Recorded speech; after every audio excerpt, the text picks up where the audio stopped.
Hi friends, இன்னைக்கு நம்ம kitchen tour தான் பார்க்க போகிறோம். என்னோட கிச்சனில் ஆர்கனைசர்ஸ் எதுவும் இல்லாமல் சிம்பிளாக நான் நீட்டாக எப்படி ஆர்கனைஸ் பண்ணியிருக்கேன் அப்படிங்கிறத பார்க்கலாம்.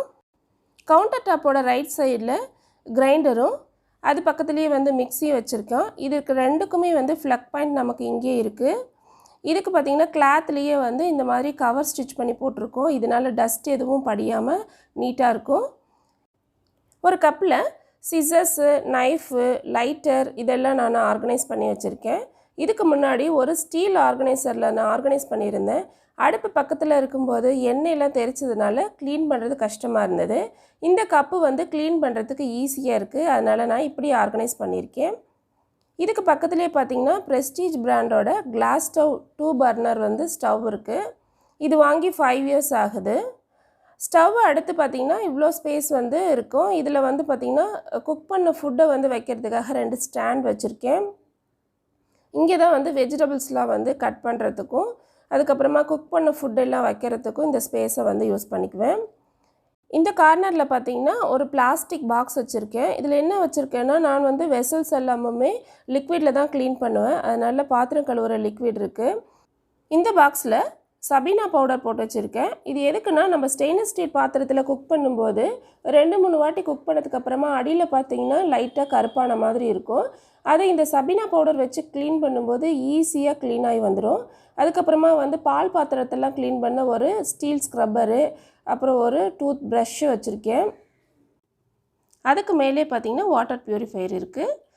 அதை அடுத்து வந்து சிங்க் இருக்குது. இந்த சிங்க் வந்து டெய்லியுமே நைட்டில் வந்து ஸ்டீல் ஸ்க்ரப்பரையும் லிக்விட் வச்சு க்ளீன் பண்ணுறதுனால உப்பு கரை எதுவும் இல்லாமல் நீட்டாக இருக்குது. சிங்க்குக்கு மேலேயே லிக்விட் கலக்கிறதுக்காக ஒரு பாக்ஸும் ஒரு ஸ்க்ரப்பரும் வச்சுருக்கேன். அது பக்கத்துலேயே வேஸ்ட் வந்து கலெக்ட் பண்ணுறதுக்காக ஒரு பாக்ஸ் வச்சுருக்கேன். அதை எடுத்து நம்ம பாத்திரத்தை வந்து கழுவி வைக்கிற கூட இருக்குது. லெஃப்ட் சைட் கார்னரில் பார்த்தீங்கன்னா டெய்லி யூஸ் பண்ணுற மிக்ஸி ஜார்ஸை வந்து க்ளீன் பண்ணிவிட்டு அங்கேயே வச்சுருவேன். இது எடுக்கிறதுக்கு ஈஸியாக இருக்கும். நாங்கள் எப்போவுமே ஹாட் வாட்டர் தான் குடிப்போம். அதனால் இந்த பாத்திரத்துலேயே வந்து தண்ணி சுட வச்சு இதை அப்படியே இங்கே வச்சுருவேன். இப்போ இந்த லெஃப்ட் சைடோட கார்னரில் இந்த மாதிரி ஒரு ஆர்கனைசர் வச்சுருக்கேன். இது வந்து நாங்களே மேக் பண்ணது தான். இது பக்கத்துலேயே பார்த்திங்கன்னா ஒரு அஞ்சரை பெட்டி வச்சுருக்கேன். இதில் என்ன வச்சுருக்கேன்னு பார்க்கலாம். இது மேலே பார்த்திங்கன்னா தாளிக்கிறதுக்கு கொஞ்சம் மிளகாவும் ஒரு ஸ்பூன் வந்து மசாலாலாம் எடுக்கிறதுக்காகவும் வச்சுருக்கேன். நம்ம டெய்லி குக்கிங்க்கு யூஸ் பண்ணுற மஞ்சள் தூள், மிளகாய் தூள், தனியாத்தூள், சீரகம், கடுகு, கடலைப்பருப்பு, உளுத்தம்பருப்பு இது மட்டும்தான் நான் வந்து இந்த அஞ்சரை பெட்டியில் வச்சுருக்கேன். இந்த மாதிரி எல்லா பொருளும் ஒரே பாக்ஸில் நம்ம வச்சுக்கிறதால குக் பண்ணும்போது இதை எடுத்து பக்கத்தில் வச்சு குக் பண்ணிவிட்டு திரும்ப எடுத்து இந்த இடத்துல வச்சிடலாம். இதுக்கு மேலே வந்து ஒரு பிளாஸ்டிக் ட்ரேயில் நான் ஆயில் கண்டெய்னர்ஸ் எல்லாமும் ஸ்டோர் பண்ணி வச்சுருக்கேன். இந்த பெரிய கண்டெய்னரில் பார்த்திங்கன்னா மரச்செக்கு நல்லெண்ணெய் இருக்குது. இதில் வந்து கடலை எண்ணெய் இருக்குது. இந்த சின்னதில் வந்து தோசைக்கு ஊற்றுற எண்ணெய் வச்சுருக்கேன். இதுக்கு அடியிலே பார்த்திங்கன்னா ஒரு டிஷ்யூ பேப்பர் போட்டு வச்சுருக்கேன். எண்ணெய் ஏதாவது சிந்துச்சுன்னா இது வந்து உறிஞ்சிக்கும். இதுக்கு மேலேயே வந்து பார்த்திங்கன்னா ஒரு உப்பு ஜார் வச்சுருக்கேன். இதில் வந்து தூள் உப்பு வச்சுருக்கேன். இதுக்கு கீழே பார்த்திங்கன்னா 2 ஊறுகாய் பாட்டில், அப்புறம் பெருங்காயம், அப்புறம் கொஞ்சம் நெய் ஊற்றி வச்சுருக்கேன். அதிகமான நெய் வந்து ஃப்ரிட்ஜில் ஸ்டோர் பண்ணிக்குவேன். வேணுன்னும் போது இந்த மாதிரி எடுத்து வச்சு சூடு பண்ணிக்குவேன். அதுக்கப்புறமா ரப்பர் பேண்ட் ஃபுல்லாக இந்த மாதிரி ஒரு பாக்ஸில் போட்டு வச்சுருக்கேன். ஸோ இவத்தையே வச்சிட்டோம்னா வேணுன்னும் போது நம்ம இதை எடுத்துக்கலாம். ஸோ அவ்வளோதான் நம்மளோட கவுண்டர் டாப் ஆர்கனைசேஷன் முடிஞ்சது. இப்போ இந்த கவுண்டர் டாப்புக்கு மேலே இருக்கிற கபோர்டில் வந்து என்னெல்லாம் ஆர்கனைஸ் பண்ணி வச்சுருக்கேன் அப்படிங்கிறத பார்க்கலாம். ஃபர்ஸ்ட் கபோர்டை ஓப்பன் பண்ணிடலாம். இதில் பார்த்திங்கன்னா 2 பார்ட்டிஷனாக இருக்கும். மேல் போர்ஷனில் பார்த்திங்கன்னா வீட்டில் அரைச்ச இடியாப்ப மாவு, ராகி மாவு வச்சுருக்கேன். அதுக்கு கீழே பார்த்திங்கன்னா வீட்டிலே அரைச்ச சத்து மாவு, கோதுமை மாவு இருக்குது, சுகரு, அதுக்கப்புறமா வந்து எல்லா பருப்பு வகைகளும் இங்கேயே வச்சுருக்கேன். நான் எல்லா ஷெல்ஃபுக்குமே நம்ம நோட்டுக்கு போடுற ப்ரௌன் ஷீட்டு தான் இந்த மாதிரி கட் பண்ணி போட்டிருக்கேன். இது வந்து நம்ம க்ளீன் பண்ணுறதுக்கு ஈஸியாக இருக்குது. மேலே வந்து பாலித்தீன் ஷீட் கவர் மாதிரி இருக்கிறதுனால தொடச்சி எடுத்துடலாம். அடுத்ததாக வந்து இந்த கபோர்டில் பார்த்திங்கன்னா என்னோடய எல்லா மசாலா சாமான்களும், மசாலா பவுடர்களும் இதில் தான் வச்சுருக்கேன். இந்த கபோர்ட் பார்த்திங்கன்னா 3 பார்ட்டிஷனாக பிரிச்சுருக்காங்க. இந்த கபோர்ட் ஃபுல்லாகவே நான் வந்து ஸ்டெயின்லெஸ் ஸ்டீல் பாக்ஸும் அதுக்கப்புறம் கிளாஸ் பாட்டிலுமா வந்து ஆர்கனைஸ் பண்ணி வச்சுருக்கேன். இப்போ மேலே இருக்கிற ஷெல்ஃப்லேருந்து பார்க்கலாம். மேலே இருக்கிற எல்லா பாக்ஸுமே பார்த்திங்கன்னா 1 கிலோ பிடிக்கிற அளவு பாக்ஸஸ்ஸு. இதில் வந்து கடுகு, மிளகு, சீரகம், பொட்டுக்கடலை இந்த மாதிரி எல்லாமுமே வந்து லைனாக நான் ஆர்கனைஸ் பண்ணி வச்சுருக்கேன்.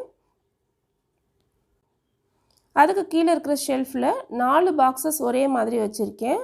இப்போ இதில் வந்து என்ன வச்சுருக்கேன் அப்படின்னு பார்த்திங்கன்னா நாட்டு சக்கரை வச்சுருக்கேன். அதுக்கு உள்ளறையே வந்து ஃபில்டர் காஃபி பவுடர் வச்சுருக்கேன். நான் எப்போவுமே வந்து ஃபில்டர் காஃபிக்கு வந்து நாட்டு சக்கரை தான் யூஸ் பண்ணுவேன். ஸோ அதனால் வந்து அதை ஒன்று பின்னாடி ஒன்று வந்து வச்சுருக்கேன். அதுக்கு பக்கத்தில் இருக்கிற பாக்ஸ் பார்த்திங்கன்னா ஒயிட் சுகர் வச்சுருக்கேன்.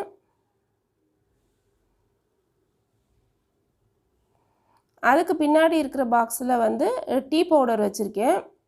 நான் எப்போவுமே டீக்கு வந்து ஒயிட் சுகர் தான் யூஸ் பண்ணுவேன். அதனால் அதையும் வந்து ஒன்று பின்னாடி ஒன்று இந்த மாதிரி நான் ஆர்கனைஸ் பண்ணி வச்சுருக்கேன். இப்போ இதுக்கு பக்கத்தில் இருக்கிற இந்த சின்ன கிளாஸ் பாட்டில் எல்லாமே பார்த்திங்கன்னா நம்ம ப்ரூ இன்ஸ்டன்ட் காஃபி பவுடர் வாங்கும்போது கிடைக்கிற பாட்டில் தான். இப்போ இதில் எல்லாமே வந்து பார்த்திங்கன்னா மிளகாய் தூள், சீரகத்தூள், பெப்பர், அதுக்கப்புறம் சோம்புத்தூள் இந்த மாதிரி எல்லா பொடிகளும் வீட்லேயே நான் வறுத்து அரைச்சி எடுத்து வச்சுருக்கேன். இதுக்கு மேலே பார்த்திங்கன்னா ஹனி பாட்டில் தான் இது எல்லாமுமே. இது ஒவ்வொரு பாட்டிலும் வந்து கலெக்ட் பண்ணி வச்சு இதில் வந்து சாம்பார் பவுடர், ரச பவுடர், இட்லி மிளகாய் பொடி இந்த மாதிரி எல்லா பவுடர்ஸும் வந்து நான் இந்த மாதிரி ஸ்டோர் பண்ணி வச்சுருக்கேன். இப்போ இது பார்த்திங்கன்னா ஒன்று பின்னாடி ஒன்று வைக்கும்போது எடுக்கிறதுக்கு சிரமமாக இருந்ததுனால இந்த மாதிரி ஒரு ஸ்டெப் ஆர்கனைசர் மாதிரி கார்ட்போர்டு வந்து யூஸ் பண்ணி நான் அந்த பாக்ஸ் மேக் பண்ணியிருக்கேன். இப்போ இந்த மாதிரி நம்ம ஆர்கனைஸ் பண்ணுறதுனால பின்னாடி இருக்கிற பாட்டிலை வந்து நம்ம எடுக்கிறது ரொம்ப ஈஸி. ஸோ முன்னாடி இருக்கிற பாட்டிலை இது எந்த டிஸ்டர்பன்ஸும் பண்ணாமல் இருக்கும். பாட்டிலும் கீழே தவறி விழுகாது. நான் ஒவ்வொரு கிளாஸ் பாட்டில்லையும் மார்க்கரை வச்சு இது என்ன பொடி அப்புறம் இதோட எக்ஸ்பிரி டேட் இதெல்லாமும் வந்து நோட் பண்ணி வச்சுருப்பேன். ஸோ இதை நம்ம ஈஸியாக பார்த்து யூஸ் பண்ணிக்கலாம். இந்த லாஸ்ட் ரேக்கில் எல்லாமே ஸ்டெயின்லெஸ் ஸ்டீல் பாக்ஸ் வச்சுருக்கேன். இப்போ இந்த கார்னரில் பார்த்திங்கன்னா ஒரு சிடி மார்க்கர் வச்சுருக்கேன். நம்ம இந்த பாக்ஸில் என்ன வச்சுருக்கோம் அப்படிங்கிறத வந்து இது மேலேயே நம்ம வந்து மார்க் பண்ணி வச்சுக்கலாம். இப்போ நம்ம இது தீர்ந்ததுக்கப்புறமா வந்து வாஷ் பண்ணிவிட்டு திரும்பவும் வந்து நம்ம நோட் பண்ணி வச்சுக்கலாம். நான் ஸ்டிக்கர் எதுவும் ஒட்டலை. இந்த சின்ன சின்ன பாக்ஸஸில் எல்லாமே பார்த்திங்கன்னா ஸ்பைசஸ் தான் வச்சுருக்கேன். ஏலக்காய், அதுக்கப்புறமா பார்த்திங்கன்னா இதில் வந்து சோம்பு வச்சுருக்கேன். அதே மாதிரி கருப்பு எள்ளு, கசகசா, ஓமம் அந்த மாதிரி ஒவ்வொரு பாக்ஸ்லேயும் ஒன்று ஒன்று வச்சுருக்கேன். இதுக்கு மேலே பார்த்திங்கன்னா மஞ்சத்தூள், மிளகாத்தூள், தனியாத்தூள், நாட்டு சர்க்கரை, அப்புறம் வந்து பாஸ்மதி ரைஸு இந்த மாதிரி எல்லாம் வச்சுருக்கோம். இது பார்த்திங்கன்னா மஞ்சத்தூள், தனியாத்தூள், மிளகாத்தூள் எல்லாமே வீட்டில் அரைச்சது தான். இது 6 மாதத்துக்கான அளவு நான் சேர்த்து அரைச்சி வச்சுக்குவேன். இப்போ இந்த கார்னரில் பார்த்திங்கன்னா முருங்கைக்கீரை சூப் பவுடர் வச்சுருக்கேன். அதுக்கப்புறமா ரோஸ் எசன்ஸ், வெனிலா எசன்ஸு, அப்புறம் 2 ஃபுட் கலர்ஸ் வச்சுருக்கேன். இது வந்து கற்கண்டு, அப்புறம் மிக்ஸ்டு ஹர்ப், பீஸா ஏதாவது செய்கிறதுக்காக யூஸ் பண்ணுறதுக்காக இதை வச்சுருக்கேன். கொஞ்சம் கிளாஸ் பாட்டில்ஸ் வந்து காலியாகவும் அதுக்குள்ளார வச்சுருக்கேன். வேறு ஏதாவது ஸ்டோர் பண்ணுறதா இருந்தால் நம்ம இதை ஸ்டோர் பண்ணிக்கலாம். ஸோ அவ்வளோதாங்க இந்த கபோர்டில் நாம் ஸ்டோர் பண்ணி வச்சுருக்கோம். ஸோ இப்போ இதை க்ளோஸ் பண்ணிடலாம்.